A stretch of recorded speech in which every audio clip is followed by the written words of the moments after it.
이 강의 시리즈를 하는 첫 번째 이유는 정치가 썩었기 때문입니다.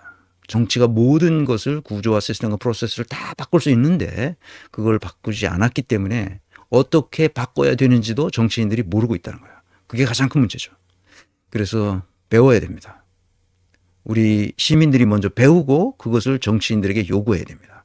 배우고 그 배운 것을 깊이 생각해보고 진짜 이렇게 되는 건가? 이렇게 할 수 있나? 이렇게 하면 어떤 것이 좋아지는 거지? 라고 생각하고 그것을 실천해야 됩니다. 그렇게 하려면 뭘 배워야 되는지를 알아야 된단 말이죠. 뭘 배워야 되죠? 뭘 배워야 되냐고요. 그것은 이론을 배워야 됩니다. 좋은 이론이라야 현실을 좋게 바꿀 수가 있어요. 나쁜 이론을 배우면 그것은 현실을 나쁘게 배우죠. 그러니까 이론을 배우는 게 중요한데 좋은 이론을 배우는 게 중요합니다. 좋은 이론만큼 현실적인 것은 없죠. 두 번째, 이 강의 시리즈를 개설해서 계속하는 두 번째 이유는 우리 한국 사회에서 인간이 무엇인지에 대한 감각이 거의 없다는 거예요. 오늘날 20세기에 가장 중요한 발견은 뭐냐? 인간이 무엇이라는 것을 알게 됐다는 겁니다. 인간이 무엇이라는 것을 알게 됐다는 것은 무슨 말이냐? 인간은 존엄한 존재라는 거예요. 인간은 존엄한 존재라는 사실을 알게 되기까지 엄청난 일이 벌어졌었다는 거예요. 수많은 전쟁, 수많은 억압과 착취, 인간을 개돼지로 취급하는 이 사회 속에서 어떤 철학자들이, 일군의 철학자들이 지속적으로 인간은 존엄하다는 이 사유의 세계의 원리를 그대로 물려줬습니다. 그것이 칸트로부터 나온 거죠. 그 예전에는 유럽 사회는 다 기독교 사회였기 때문에 인간이 존엄하다는 걸 어떤 근거로 대고 있었냐면 하나님의 형상이 우리 인간 속에 있다고 말하는 거예요. 이마고 데이라는 말은 하나님의 형상이 그 이미지가 우리 속에 있다. 그래서 인간은 위대하고 인간은 존엄하다. 이런 말을 했는데 그러면 기독교인이 아닌 사람은 어떻게 존엄한 게 아닌가? 그런 문제를 철학적으로 해결해 주신 그 실마리를 끌어낸 사람이 임마누엘 칸트예요. 그다음에 쉐린 키에르케고르, 그다음에 20세기에 와서는 장폴 사르트르와 칼 야스퍼스 같은 실존주의 철학자들이 인간이 실존적 존재이기 때문에 존엄하다는 것을 우리에게 인류에게 가르쳐줬어요. 그래 2차 대전 후에는 인간이 정말 존엄하다. 이 존엄성을 발견하기까지 얼마나 많은 사람이 피를 흘렸겠어요. 얼마나 많은 사람들이 고통을 당했겠어요. 그런데 우리는 인간이 존엄하다는 사실 자체를 아직도 이해를 못하고 있다는 거예요.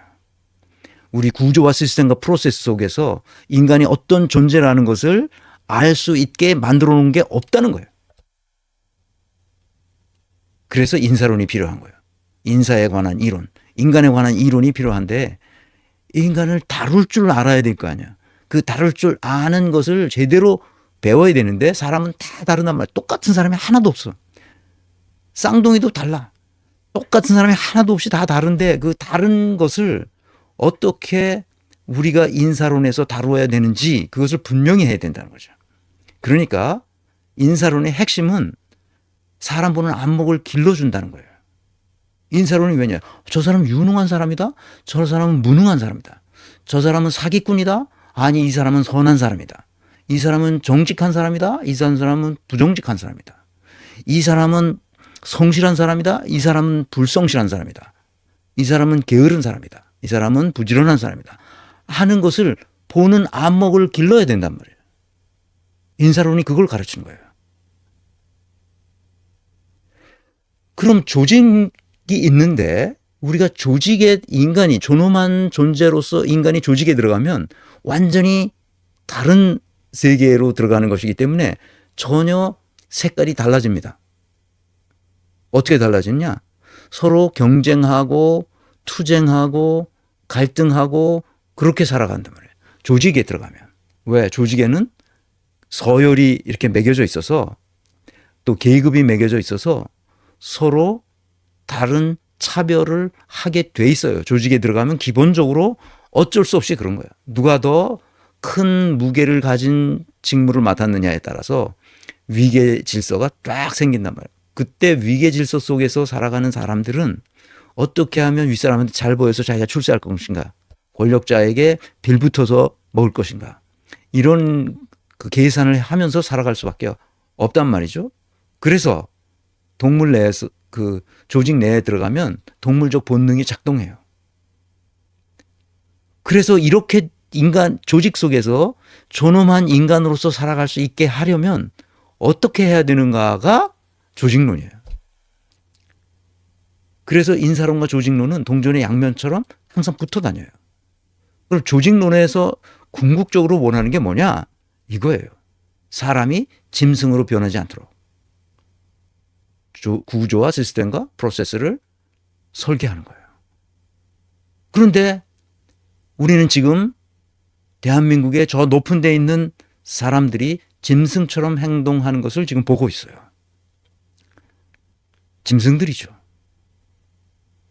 왜? 저 사람들이 짐승처럼 변했을까? 간단합니다. 조직론이 잘못됐기 때문이죠. 조직이 잘못 설계됐기 때문에 그렇습니다. 그래서 투명성을 확보하는 게 중요해요. 지금 저 짐승들이 다 뒷구녕에서 무슨 짓을 한 거예요. 쑥박공론을 막 한 거죠. 뒷구녕에서 아무도 모르게. 그런데 이게 SNS 시대, 위대한 IT 혁명의 시대를 거치면서 다 녹음돼서 다 틀어져. 그때 무슨 말을 누가 어떤 개소리를 했는지 다 밝혀졌어. 이제 숨길 수가 없어. 아무리 권력자라도 숨길 수가 없게 됐어. 처음부터 투명성을 확보하도록 구조와 시스템을 만들었으면 이런 일이 생길까 안 생길까? 뒷구녕에서 어둠 속에서 바퀴벌레들처럼 그렇게 행동했겠어요? 그렇게 하지 않았을 거 아니야. 그러니까 우리는 어떻게 돼? 투명성을 확보할 수 있도록 만들어야 된다. 그게 뭐야? SSPP. Structure, System, Process, People. 사람은 이 구조와 시스템과 프로세스 속에서 자기의 행동 패턴을 결정합니다. 어떻게 행동해야만 내가 이 조직 내에서 살아남을 수 있을지를 결정한단 말이에요. 그러니까 구조와 시스템과 프로세스가 잘못되어 있으니까 쟤네들이 짐승처럼 행동한다는 거예요. 바퀴벌레처럼 행동한다는 거예요. 그러니까 우리는 저 바퀴벌레들을 탓할 것이 아니라 바퀴벌레들이 생기지 않도록, 짐승이 되지 않도록 하는 구조와 시스템을 만드는 게 중요하다는 거예요. 아직도 뭐가 뭔지 몰라, 이런 걸 당하고도. 그래서 제 오프라인 강의의 제목이, 주제가 투명하게, 더 투명하게, 더 투명하게. 이런 것까지 투명하게 하나? 이렇게까지 하나? 그렇게 말이 나올 수 있을 정도로 투명하게 해야 된다. 그래서 그 얘기를 오프라인 강의에서 했습니다. 많은 사람들이 박수도 치고 그랬어요. 근데 사실 별게 아니에요. 너무 상식적인 거예요. 보세요. 인사론은, 조직론은 무엇인지를 이해하면 됩니다. 인사론은 뭐 한다고요? 사람 보는 안목을 길러주는 거라 했잖아. 조직론은 뭐 한다고요? 사람이 되게 하는 거죠. 사람이 되게 하는 거예요. 그러니까 인사론은 역량을 진단하면 돼요. 그 사람은 어떤 역량 요소를 얼마만큼 발휘하는 사람이라는 것을 알 수만 있다면 되는 거죠. 조직론은 뭐예요? 사람이 사람 되게 만드는 거잖아요. 그것이 바로 직무를 분석하는 거예요. 그래서 역량 진단을 하려면 무슨 이론이 있어야 될 거 아니야. 어떤 모형이 있어야 될 거 아니야. 그 틀이 있어야 될 거 아니야. 그 프레임워크가 있어야 된다고. 그것이 성취의 직무예요. 직무를 분석하려면 직무를 분석하는 틀이 있어야 될 거 아니야. 그 프레임워크가 있어야 될 거 아니야. 그래서 그것을 직무 설계 모형이라고 말해요. 그래서 인사론을 깊이 들어가면, 이 세계를 이해하면 내가 나인지 내가 남인지 내가 누구인지를 알게 돼요.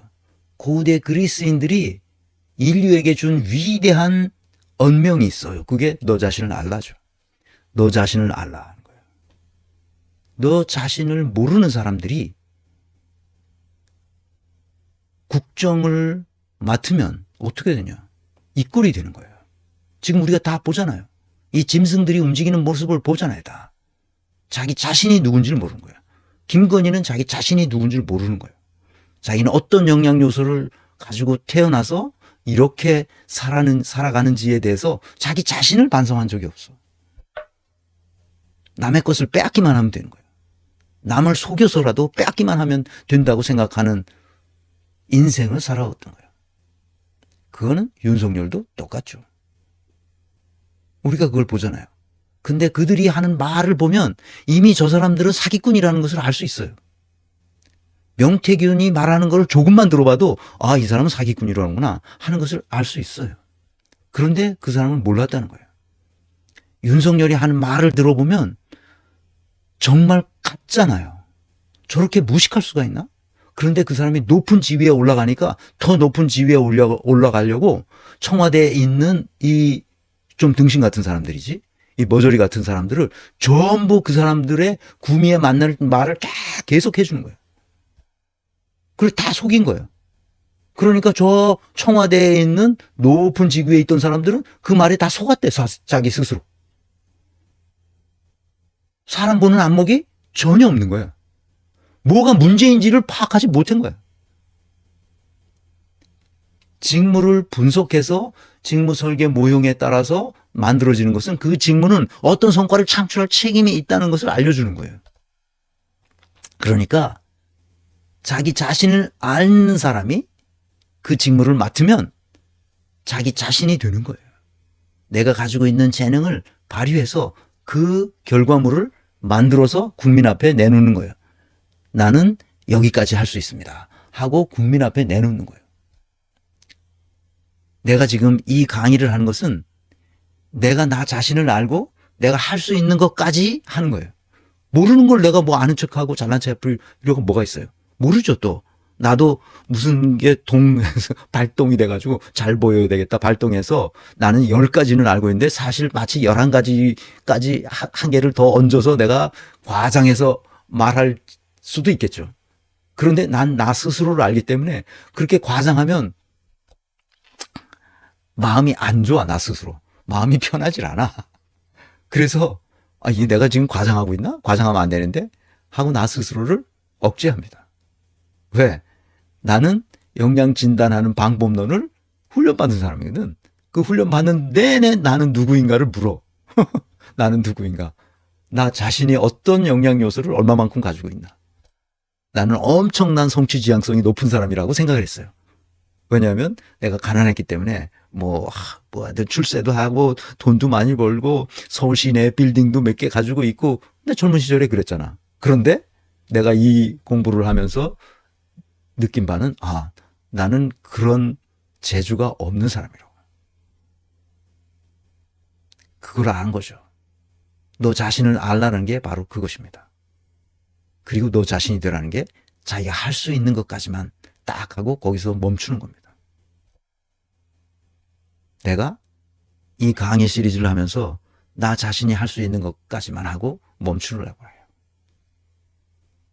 그 다음엔 내 제자들이 이것을 이끌고 갈 수 있겠죠.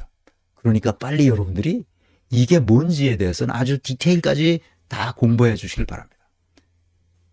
나는 내가 아는 사람을 여기다 가서 이 코스를 계속하라고 얘기하진 않아요. 왜냐면 실력 있는 사람이 하는 거예요. 유능한 사람이 이걸 하는 거예요. 아주 공정한 테스트를 거쳐서 유능한 사람만이 이 코스를 계속할 수 있도록 하는 거죠. 아니면 한 사람이 못하겠으면 몇몇 사람이 나누어서 제자들이 같이 하면 됩니다. 지금이라도 이 공부를 열심히 하시기 바랍니다. 누가 이 건민회를 앞으로 이끌어가고 더 이끌어갈 필요도 없이 50만 정도가 되면 완전히 탈중앙화해서 이 토큰 오브 그래티튜드를 배분한다고 했잖아요. 그 토큰, 하나의 토큰이 곧 한 표가 되도록 할 것입니다. 토큰이 많은 사람들의 집합이 어떤 의사로 모여주면 그 토큰의 숫자만큼 의사결정이 일어나도록 되는 거죠. 완벽한 민주주의 체제입니다. 그러니까 1인 1표 체제라는 거죠. 그러니까 1원 1표 체제가 아니라 1토큰 1표 체제.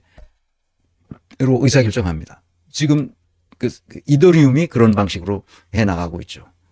일단 현재까지는 그런 계획을 가지고 있습니다. 완벽한 민주주의 체제를 갖추려고 생각하고 있습니다.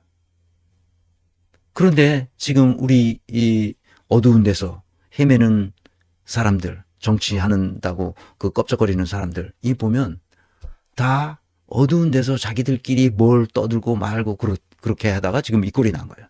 나라는 어디로 가는지 알 수 없도록 자기들끼리 쑥덕공론을 하다가 여기까지 온 거죠.